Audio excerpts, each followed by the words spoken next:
சரி, ஒரே ஒரு வார்த்தை மட்டும் சொல்லிக்கிறேன் சார். செம்ம ஸ்வாகா ஸ்டைலாக வந்திருக்கீங்க. ட்ரெய்லர் பார்க்கும்போது கூட அந்த ஸ்வாக் எனக்கு ரொம்ப பிடிச்சிருந்தது.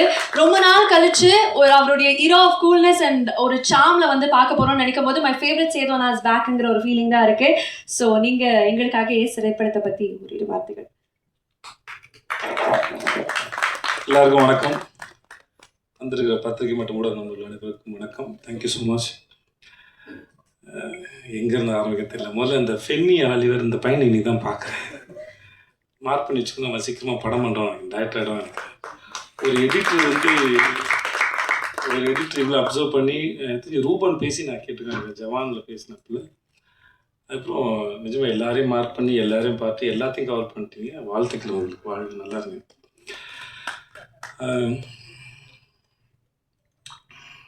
நான் எல்லாரும் பேசும்போது அடுத்து என்ன பேசுன்னு யோசிச்சேன். அதனால் பிளாங்க் ஆகிட்டேன். நான் இங்கேருந்து ஆரம்பிக்குது. ஆரம்பத்துலேருந்தே ஆரம்பிக்கிறேன். ஒரு நல்ல நாள் பார்த்து சொல்கிறப்போ நான் சொல்லியிருப்பேன்னு நினைக்கிறேன். எனக்கு தெரியல. முதல்ல ஒரு படத்துக்கு வாய்ப்பு தேடி போகும்போது, வரணும்னு ஒரு படத்துக்கு வாய்ப்பு தேடி போகும்போது, அப்போது அவரோட ராஜு சாரோட கோ டைரக்டர் பிரேம் சாருக்கு அதான் ஃபஸ்ட்டு படம். கேமராமேனாக 96 பிரேமுக்கு நுங்கம்பாக்கத்தில் தான் ஃபஸ்ட்டு ராஜு சாரோட ஆஃபீஸ். அவர் சாஃப்ட்வேர் கம்பெனி. நான் போய் என் ஃபோட்டோ வந்து பூபதினு ஒரு மேனேஜர் இருக்கார், அவருக்கு கொடுத்துருந்தாரு. அதை பார்த்து என்னை கூப்பிட்டாங்க. போனோடனே எனக்கு வந்து சீனை சொல்கிறேன், டைலாக் எழுதிட்டு நடிக்கிறாங்க. ஸோ முதல்ல அங்கே டைலாக் எழுதும் போது தான் தெரியும் எனக்கும் டைலாக் எழுத வரும்னு.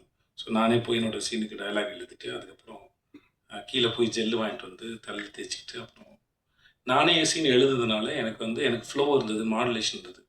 இப்போ வேற ஒருத்தர் எழுதின சீனை நடிக்கும்போது நமக்கு அதுக்கு அந்த என்ன நினச்சி எழுதியிருப்பாங்க, எங்கே பாஸ் கொடுக்கணும் அப்படின்னு நமக்கு அதை ரெடி ஆகிறதுக்கு ஒரு டைம் எடுக்கும். ஸோ அந்த சீன் வந்து நானே எழுதுறதுனால என்னால் அதோட ஈஸியாக பேச முடிஞ்சது. மெமரைஸ் பண்ண வேண்டிய அவசியம் இல்லை.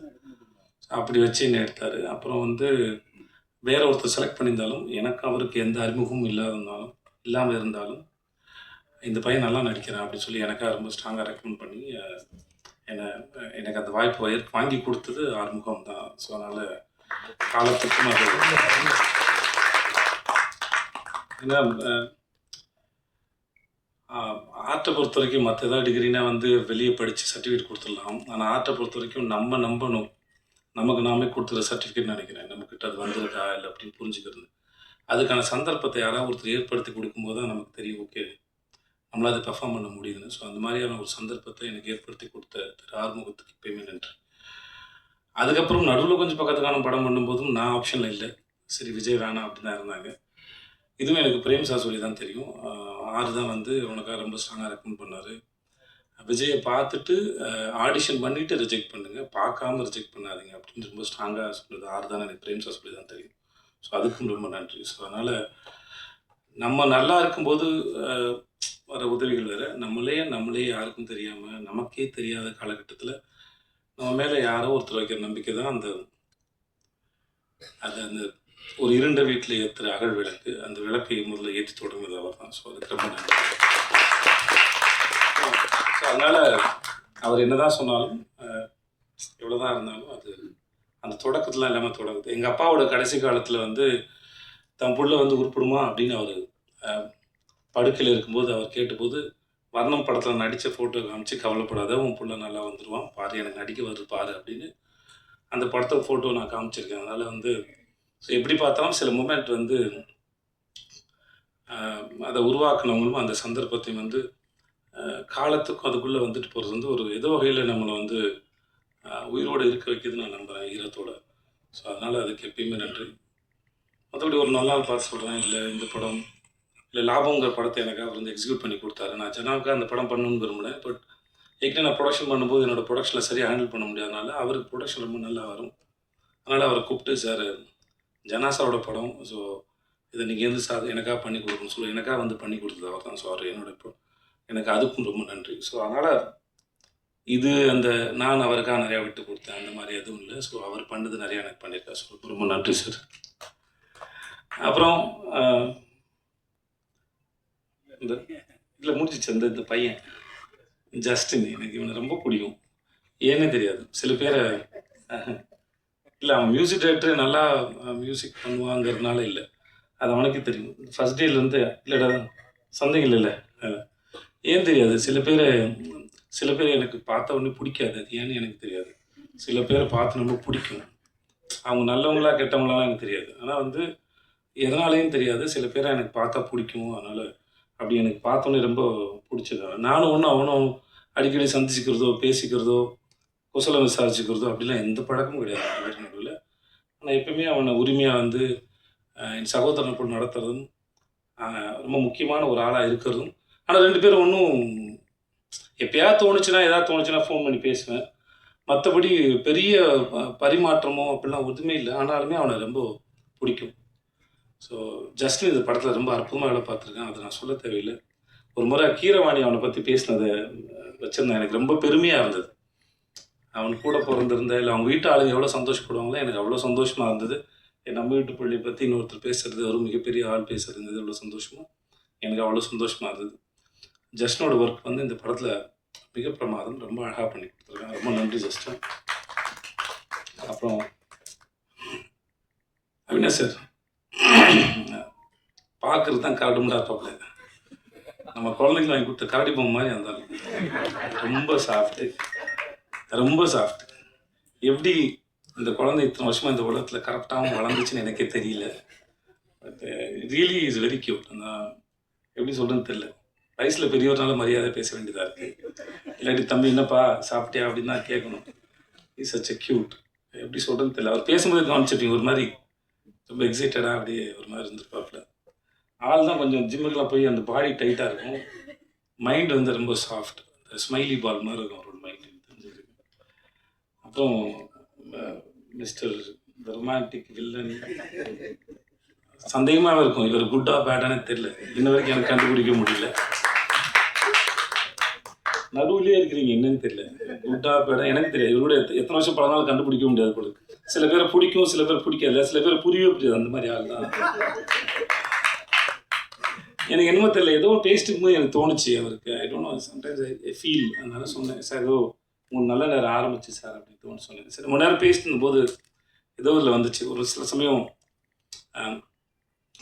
காலம் சில பாடங்கள்லாம் எடுத்து முடிச்சதுக்கப்புறம் அதெல்லாம் உட்காந்து யாராவது அனலைஸ் பண்ணி பார்க்கும்போது, அனலைஸ் பண்ணாங்கன்னா அது அடுத்த கட்டத்தில் நகர்ந்து போவாங்க அப்படின்னு நம்புவேன். இப்போ ரீசெண்டாக ரூமி அவருடைய கவிதை ஒன்று படிக்கும்போது அதில் இருந்தது. எனக்கு கவிதையெல்லாம் முடிச்சா ஞாபகத்தில் இருக்காது படித்தது. பட் இந்த எசன்ஸ் மட்டும் தான் இருக்கும்.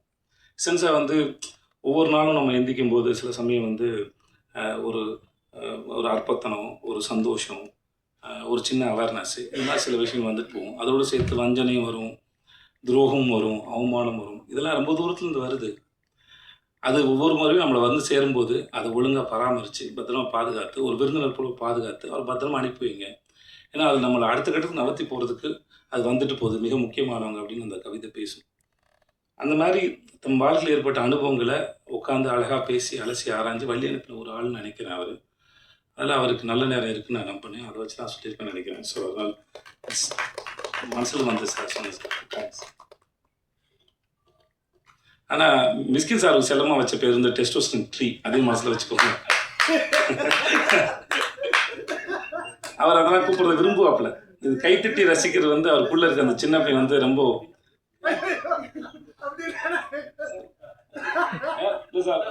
அவர் ஹை இன் ரொமான்ஸ் அப்படின்னு சொல்லுவாங்க.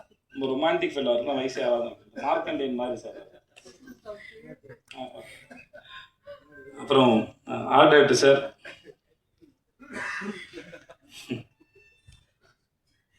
உங்களை பார்க்க உங்கள் ஸ்கூல் டேஸில் நான் போய் உங்களோட ஃப்ரெண்டாகவும் ஆசையாக இருக்கு சார். இந்த மாதிரி பையன் என் ஃப்ரெண்டாக இருந்தானா ரொம்ப சந்தோஷப்படுவேன். ஏன்னா அவனை நம்பி நான் என்ன வேணா பண்ணுவேன், எங்கே வேணா போவேன். ஏன்னா அந்த பையன் எங்கேயும் போக மாட்டான். எனக்கு அவருக்கும் பெரிய பழக்கம் இல்லை, நிஜமா இல்லை சார். ரெண்டு பேரும் அவ்வளோ பேசிக்கவே இல்லை. நீங்கள் பேசும்போது ரொம்ப ரொம்ப சமத்து பையனா, ரொம்ப க்யூட்டாக இருக்குது சார். இந்த நோட் புக்கில் லேபிள்லாம் கரெக்டாக ஒட்டி பேர்லாம் தப்பு இல்லாமல் எழுதி பண்ணுவாங்க. அந்த மாதிரி ரொம்ப ஸ்வீட்டாக இருந்துச்சு சார் பேசும்போது. பாருங்க,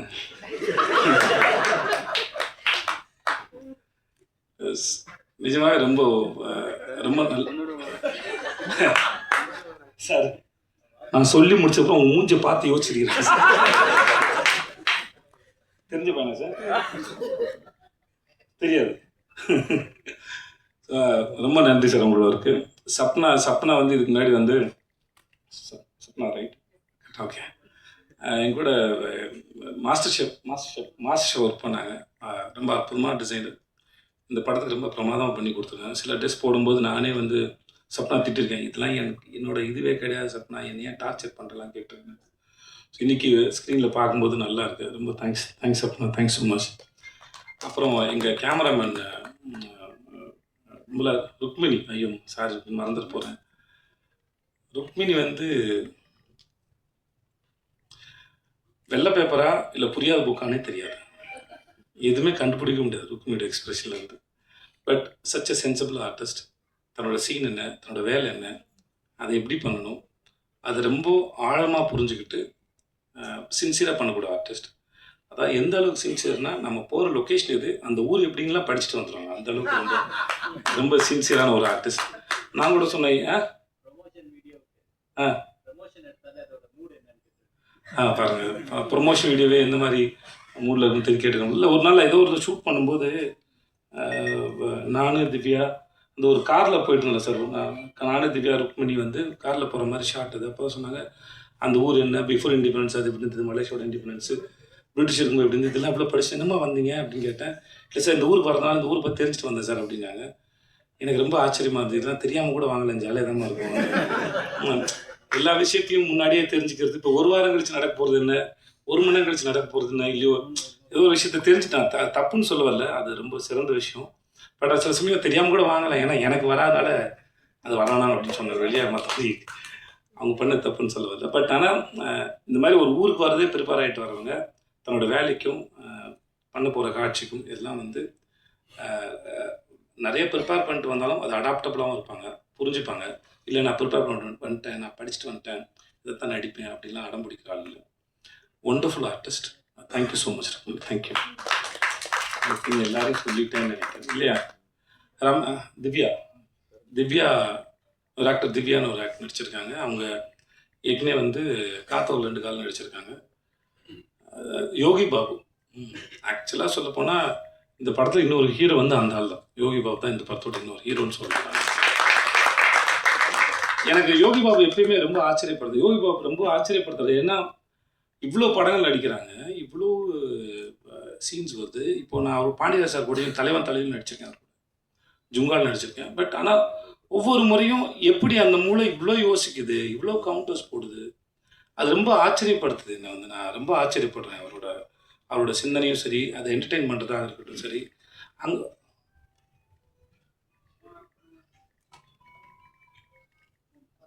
பரவாயில்ல பேசணுமா? ஓகே.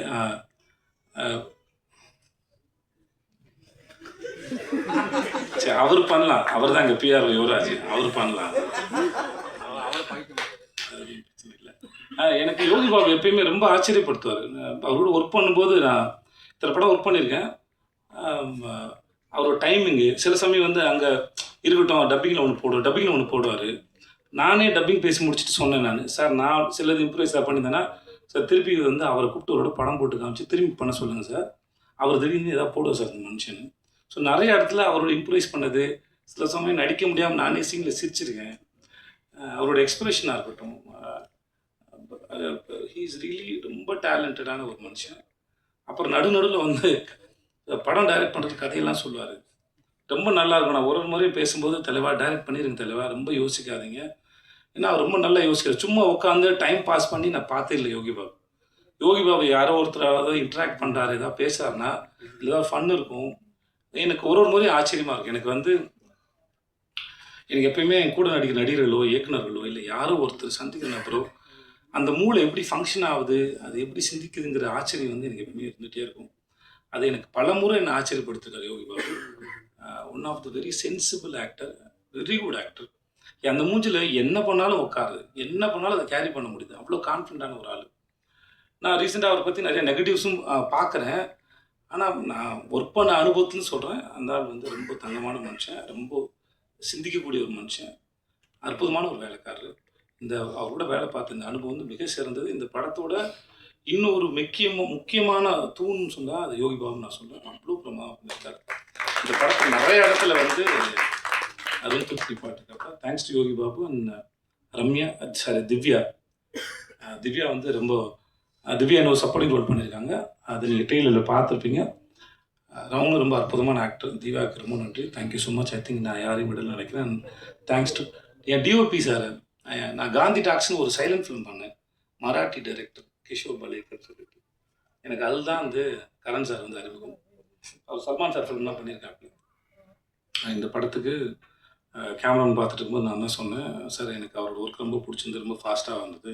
இன்னைக்கு வர வேண்டியது அவர் வந்து போஸ்ட் ப்ரொடக்ஷன் இருக்குனால வர முடியல. ரொம்ப பிடிச்சிருந்தது சார், நம்ம அவரை கன்சிடர் பண்ணாமல் யோசிச்சு பாருங்கள். இப்போ 2 பேரும் மீட் பண்ணாங்க. இந்த படத்துக்கு அவருடைய ஒர்க் வந்து ரொம்ப பெருசு.